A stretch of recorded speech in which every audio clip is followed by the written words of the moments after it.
నమస్తే, నా పేరు Kopalla Phanikumar. Political point Telangana federal నుంచి. ఈ రోజున తెలంగాణలో పోలీసులు ఒక వినూత్న కార్యక్రమం ప్రారంభించారు. దాని పేరు స్త్రీ రైట్.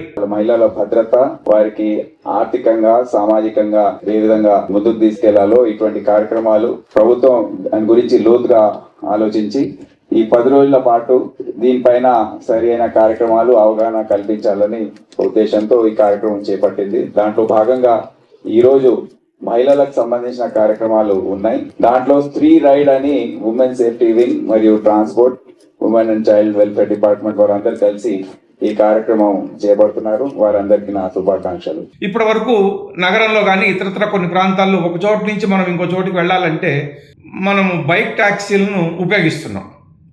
బైక్ ట్యాక్సీలు అంటే ప్రధానంగా ఓలా, ర్యాపిడో, ఉబెర్ లాంటివి. మనం బుక్ చేయగానే ఎవరో ఒకళ్ళు వస్తారు, మనల్ని మోటార్ బైక్లోనో స్కూటర్లోనో ఎక్కించుకుంటారు, మనం ఎక్కడ దిగాలో అక్కడ దింపేస్తారు. ఇప్పటి వరకు ఈ గిగ్ వర్కర్లు లేదా రైడ్స్ బైక్ ట్యాక్సీల్లో ఉన్నదంతా కూడా మగవాళ్లే. ఇప్పుడు ఆడవాళ్ళు కూడా మొదలు పెడుతున్నారు. ఆడవాళ్ళు కూడా మగవాళ్లకు ధీటుగా ఈ బైక్ ట్యాక్సీల రంగంలో ఎందుకు రాకూడదు అని తెలంగాణ పోలీస్ విభాగము, తెలంగాణ రవాణా శాఖ ఉన్నతాధికారులు ఇద్దరు ఆలోచించారు. దీనికి బీజం వేసింది డీజీపీ సివి ఆనంద్. ఆయన నేతృత్వంలోనే కొంతమంది పోలీసు అధికారులు, రవాణా శాఖ కలిపి కొంతమంది ఆడవాళ్లను ఎంపిక చేసుకున్నారు. సుమారుగా 55 మంది. వీళ్ళకి కొన్ని నెలల పాటు డ్రైవింగ్లో శిక్షణ ఇచ్చారు. నగరంలోని రోడ్లలో ఎలా ప్రయాణం చేయాలి, ప్రయాణికులను సురక్షితంగా ఎలా తీసుకుపోవాలి, సిగ్నల్ పాయింట్ల దగ్గర అనుసరించాల్సిన నియమ నిబంధనలు, ఇలాంటి వాటన్నిటి మీద వీళ్ళకి కొద్ది నెలల పాటు శిక్షణ ఇచ్చి దానికి స్త్రీ రైడ్ అనే పేరు పెట్టి 55 మందికి లైసెన్సులు ఇచ్చి పచ్చజెండా ఊపారు ఆనంద్.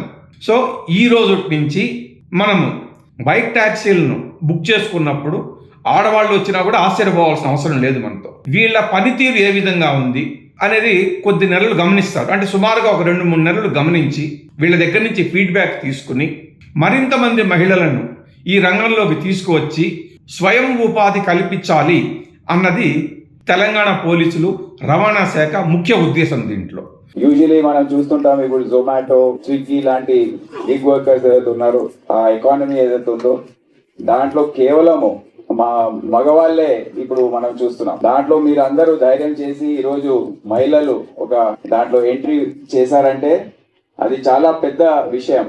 ఈ రోజు మీరు 55 మంది ఉన్నారు. వచ్చే 3-4 నెలల్లో అది డబుల్ చేయాలి, దాని తర్వాత ట్రిపుల్ చేయాలని నేను అందరినీ కోరుతా ఉన్నాను. ఒక 3 నెలల పాటు వీళ్ళని గమనించిన తర్వాత ఫీడ్బ్యాక్ తీసుకుని మరింత మందికి మహిళలకు శిక్షణ ఇచ్చి మగవాళ్లకు ధీటుగా ఆడవాళ్ళు కూడా ఈ రంగంలో ఎదగడానికి ఉన్నటువంటి ప్రతి అవకాశాన్ని కల్పించాలి అన్నదే డీజీపీ సివి ఆనంద్ లక్ష్యం. సో ఈ స్త్రీ రైడ్ అన్నటువంటిది విజయవంతం అవ్వాలని, పోలీసులు మరింత మందికి శిక్షణ ఇచ్చి మంచి ఉపాధి కల్పించాలని కోరుకుందాం. Thank you.